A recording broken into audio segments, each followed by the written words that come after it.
My daughter had an accident at her study abroad destination. I need to borrow $2,000 for the plane fare. A sudden phone call from my son. What? What did you just say?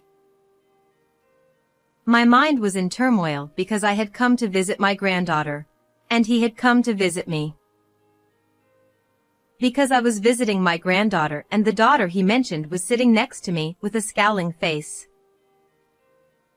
Let's beat Daddy up. Ha ha.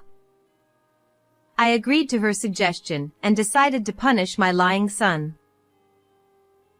My husband died in an accident when I was 60.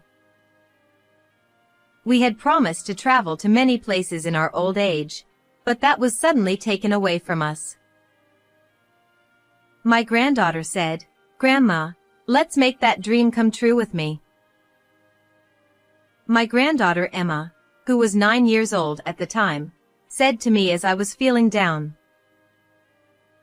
From that point on, she and I made it our goal to travel abroad together. Thanks to my caring granddaughter, I gradually began to walk forward. My son and his wife had lived in the neighborhood since their marriage, and since they both worked, my granddaughter would come home after school at my house. My daughter-in-law, Susan, would pick up Emma after work, which was her routine on weekdays. Sometimes we would have supper together, and I never felt the loneliness of losing my husband. Even outside of school days, the whole family would come to visit me, and I felt that we were building a good family relationship. But there was one thing that worried me. That was my son Daniel. He kept changing jobs and could not find a stable job. I would have supported him if it was for career advancement, but the only reasons he gave were that he didn't like the job, he didn't like his boss, and so on. I don't get paid enough. That's how it is, isn't it? Every time you change jobs, you're starting from scratch. I know that, but I can't find a company that fits me. I blamed Daniel for coming to my house and blabbering, but it didn't seem to affect him at all. But he has a family, and he can't be talking like that himself. Don't give Susan and Emma a hard time. You need to buckle down and get to work. I used to say that every time I saw Daniel's face, as if I had a habit of saying it. He would reply, "Yes, yes, I know," but in the end he kept changing jobs after that. I was wondering what to do, but more importantly, I was feeling sorry for my daughter-in-law. I'm working too, and somehow it's all right. Susan smiled back at me, saying so. Nevertheless, I was feeling regretful because I wondered if I had not raised my son in the right way. However, there was no way my son could understand my feelings. Finally, he even started asking me for money from time to time. I can't do that, not even in a parent-child relationship. I'm sorry. Well, you might be putting Susan and Emma out on the street. Even though I refused, he kept bringing up his wife and granddaughter to gauge my reaction. When he said that, I couldn't prod him any further either. I understand. But make sure you use it for the both of them. Okay, leave it to me. Daniel replied in a light-hearted tone, and I gave him some money, but not much. Years later, as a junior high school student, Emma was interested in French. She learned it in class and became addicted to dramas and movies. From there, she studied hard and took French exams and passed them one after another. Then she began to think that she wanted to study abroad when she reached high school age. I'm glad you're getting your wish, but I guess I'm going to miss you. What are you talking about? I'm going abroad first and you're coming later. Then you will have a guide and you won't have to worry, right? My granddaughter said with a confident look on her face. I was so happy that I could not believe that she was thinking like that. She is really a sweet girl. I will do my best to support her. Then the months passed, and Emma was a freshman in high school. My son came to my house with a serious look on his face. I might not be able to send her to study abroad because I don't have enough money. Unlike Daniel's previous requests, this time it was about my granddaughter. I answered immediately without any worries. No problem, I will pay for it. What? Are you sure? I had no hesitation because I wanted to support Emma's dream and my husband's insurance money was still untouched. Of course, I knew that my son had been counting on me from the beginning. But I was more concerned for my granddaughter's sake. Emma put more and more effort into her French studies, and in the summer of her sophomore year of high school, she successfully went to France to study. And my son, whom I had been worried about, finally found a job at a company where he could settle down and work, and he told me that he would be able to do his best next time.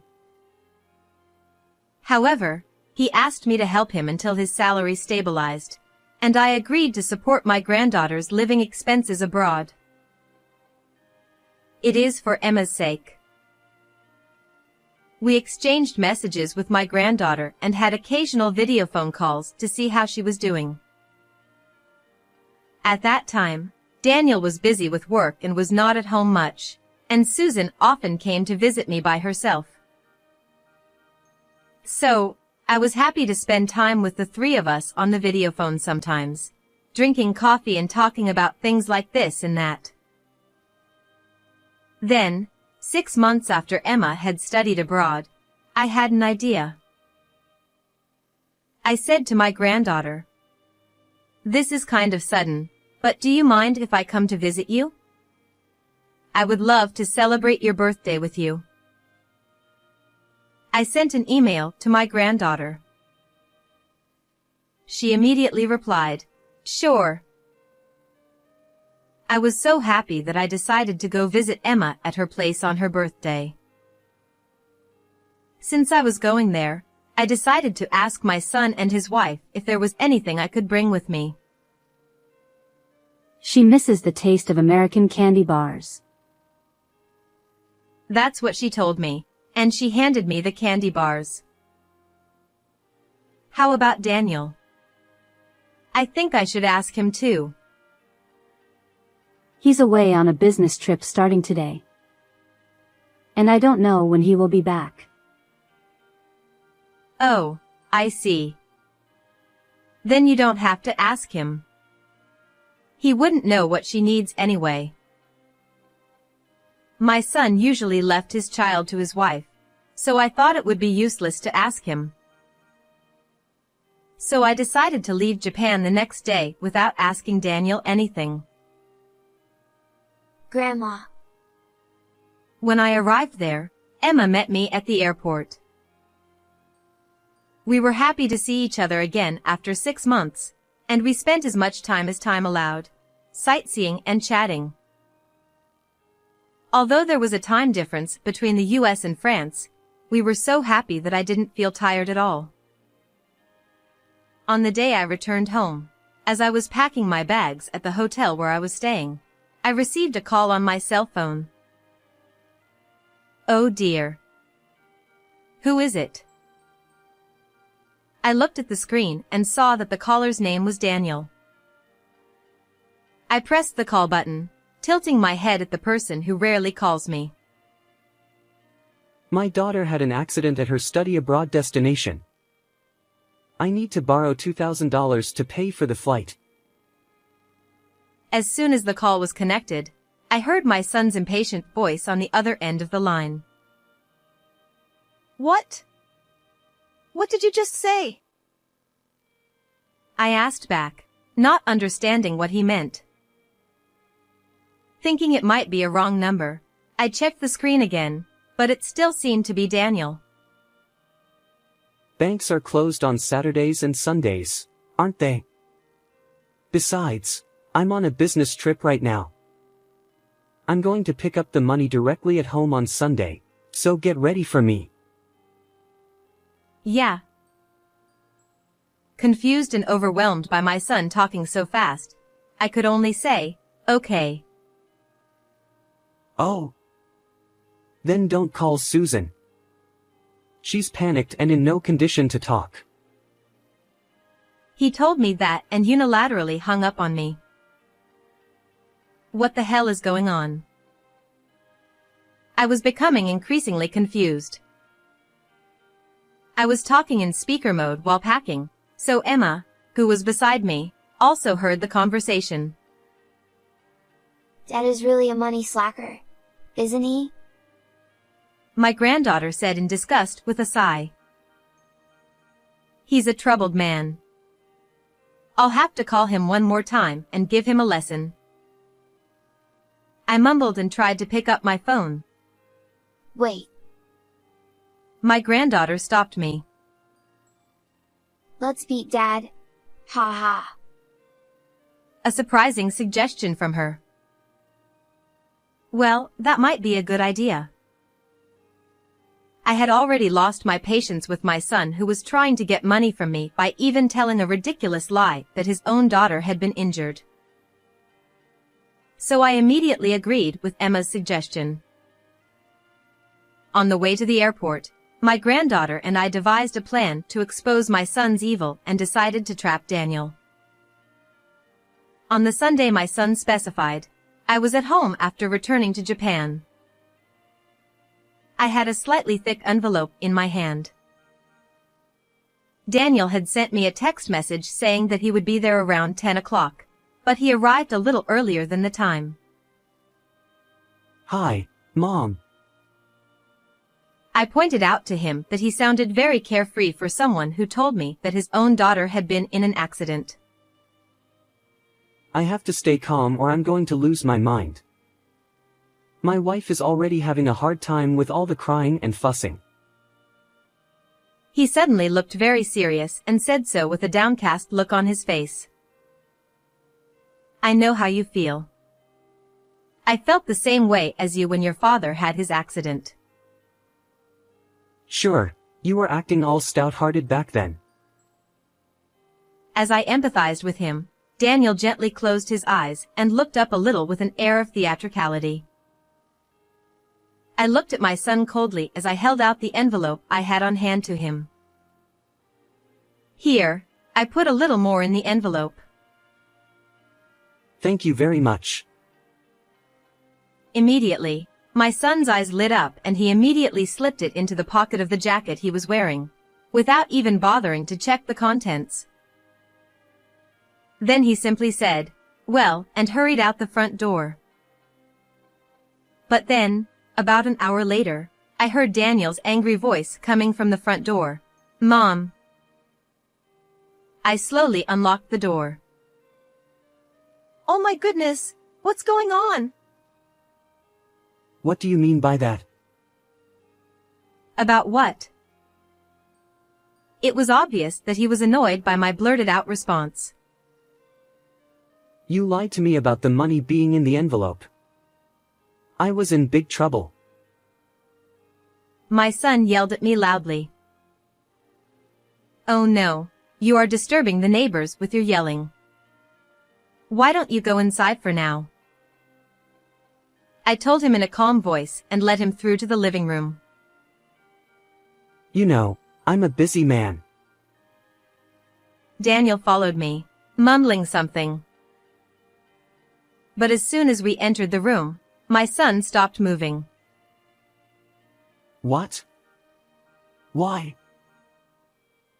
Then he let out a startled cry and backed away. Dad. You. Long time no see. That's no wonder, because in the living room, there was my granddaughter and my daughter-in-law. Honey, welcome home. Susan, too, smiled, not quite a smirk, but more of a grim smile. Wait a minute. What does that mean? Confused, my son's mouth was still open. We're in the middle of a girls' party, Tilda. Isn't it? Mom and Grandma. Emma looked at her mother and me in turn and finally smiled at Daniel. He said, "Oh, is that so?" And then he slowly backed up a little bit. I thought he was going to run away from this place, but he couldn't. Sounds like fun, doesn't it? More importantly, you were wrong about Emma having an accident. Ah. At any rate, I'm glad she's safe. I looked at my son with a relieved expression. Oh, what? Maybe it's a scam or something. Then he pretended to be a blabbermouth and set the tone for us. Daniel, who thought I knew nothing about it, began to tell me how he had been duped. Well, now that he's been successfully trapped, let's get started. I looked down at my son's hand. Oh, no, I might have given him the wrong one, I said and took the envelope from Daniel. Then the contents of the envelope splattered out onto the living room floor. Oh, no. My son panicked and tried to pick them up, which were scattered all over the place. Perhaps because he was in such a hurry, he had a hard time picking them up and even started mumbling and complaining. Damn. Then my granddaughter got up from her chair and slowly picked up something that had fallen at her feet. Huh? What's this? Emma deliberately widened her eyes and showed exaggerated surprise. Yes, in fact, what was inside the envelope was not money, but photographs. What? Hey, Dad. What does this mean? She asked Daniel, this time in a slightly cold voice. Well, it means... He was slurred by Emma's questioning, and his point of view was not clear. It was a picture of my son walking into a payday loan. You had a debt, didn't you? The collection started and you couldn't do anything about it. So your idea was to trick me into taking the money, wasn't it? After I said this, I thrust the demand letter that I had prepared on the table in front of Daniel. Why do you have this thing? Where do you think I was when you called me? Huh?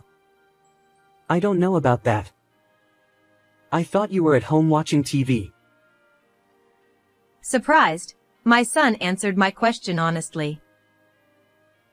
Well, sure, that's the time I usually do that. I was abroad at the time, at Emma's study abroad place. Daniel rolled his eyes at my answer and mumbled, "Well, why?" I was visiting to wish her a happy birthday. My son, whose head must have been spinning, didn't say anything back. After a while, however, he strode up to his wife and said, Hey! Why didn't you tell me my mom was overseas? You must have known about it anyway, now that you're here too. Daniel squealed at Susan as if to question her. Then his wife stood up and glared at my son. Yes, of course I did. I asked her to give Emma the candy bars. I couldn't talk to you since you never came home. Not to be outdone by him, Susan retorted at once. Daniel choked up and fell silent. I was calling my daughter-in-law after making plans with my granddaughter and deciding to trap my son. Then she didn't seem to be anxious. Finally, He even decided to pretend that even his own daughter had been in an accident. She was stunned. Everyone in the family knew that he had been sloppy with money for some time. In fact, when Susan was cleaning the house, she found a letter of debt demand addressed to Daniel. She was curious about what Daniel was doing with the money, so she apparently followed him several times and took a picture of him going into the payday loan. When I heard this story, I asked her to help me, and the three of us decided to punish Daniel. So this time, I pretended to be fooled once to lure you in. How was our performance, everyone? We gave an impassioned performance that even the Academy Award-winning actresses would have been surprised by, don't you think? Well, that's not all. There are still some interesting developments waiting for you, so please continue to watch the rest of the show. Don't be silly. You got me into a lot of trouble because of that. He did not check the contents of the envelope he received from me and gave it directly to the collection agency. So the person in charge opened the envelope to check the contents, and for the first time, he discovered that inside was photographs. He was asked, "Sir, what is this?" He apologized repeatedly, and he managed to get him released from there. That's why, Mom. I need to pay back the loan right away, so please lend me $2,000. Please, I beg you, for the rest of my life. My son had never learned his lesson, and he said the most outrageous things. But I ignored him and focused on him. Susan is paying for your living expenses, and I am paying for Emma's study abroad. Then what on earth is your debt for? That's none of your business. Oh. Is it something you can't tell me? As I slowly questioned him, Daniel became silent. Then I'll tell you. What? I took another picture from the table and fluttered it in front of him. I wonder if you were paying your dues to this woman. Yes, Daniel was having an affair and was spending money on his partner until he was in debt. Wait a minute, how much do you know about this? He looked at me as if he was looking at something horrible. Well, I guess that's understandable. After all, everything he did was being tracked. I'm the one who took that picture, too. I had complained to your mother about you coming home late, but I couldn't talk to her about the affair. Susan told Daniel in an angry voice. Apart from the demand letter, Susan had been suspicious of his late return home and had also investigated his relationship with a woman. Daniel, as expected, was doing evil, but Susan seemed to have put up with it without divorcing him because Emma was not yet an adult. Incidentally, as for this affair partner, it seems that the relationship started shortly before the granddaughter went to study abroad. My daughter-in-law once told me with a sigh that she just didn't know about it before, and that there might be something else. You're not only sloppy with money, you're sloppy with women. You're disgusting. Mom, you should break up with him as soon as possible. I'm fine without you, Dad. Emma firmly expressed her feelings and smiled at Susan. What the hell? You're a child, don't meddle in our marital affairs. My son, who did not seem to like that, shouted at my granddaughter as well. Besides, you're supposed to be studying abroad. Why are you here? Now that he realized it, he said, "I'm not letting you go there for fun." He accused her. I'm just back home temporarily. My grandmother is funding me quite a bit, and I came back to punish you with her. But even the airfare isn't free. My mom probably paid for it anyway. I just borrowed it from Grandma this time, and I promise to pay her back when I work. I'm not like you. My granddaughter retorted, and Daniel couldn't say anything to this and shut up. She was so much better than my son. Emma says this, too, and you should get a divorce.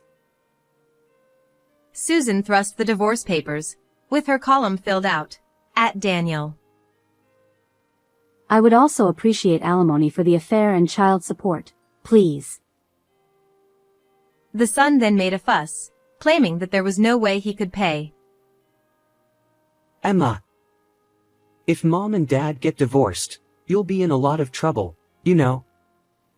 You hear it's tough being a single parent, right? I'll be fine without you. Granddaughter easily dodged Daniel's attempts to hang on. Mom, please. Please tell Susan it's better not to leave me. My son, in desperation, now begged me. You'll have to take care of it yourself. The amount I was giving you for Emma's living expenses abroad and the amount transferred to her account are different. What does that mean? That's not important right now. No, it does matter. Let me be clear here now. He then confessed that he had taken some of the money he had received and transferred it to his daughter's account. You really are irredeemable, you know that? I don't want a child who cheats his parent. I want you to stay out of my life. Oh, no. I said coldly, and Daniel went into a state of abandonment and froze on the spot. The divorce between the son and daughter-in-law was subsequently finalized. Daniel was to be charged a lump sum of $42,000 in alimony and child support. He could no longer borrow from anywhere and asked me to loan him the money, but of course I firmly pushed him away.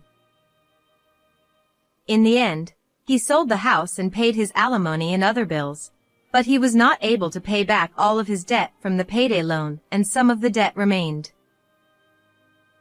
Even though my son was disowned by me, he asked me again to let him live in our home because he had no place to live. Of course, I told him that it was impossible. He is now working several part-time jobs in addition to his job in order to repay the debt. Meanwhile, my granddaughter has returned home safely after completing her studies. She is living with her mother in an apartment near me, and we still interact with each other. It seems that Emma now has a goal of conveying the good qualities of the U.S. to other countries.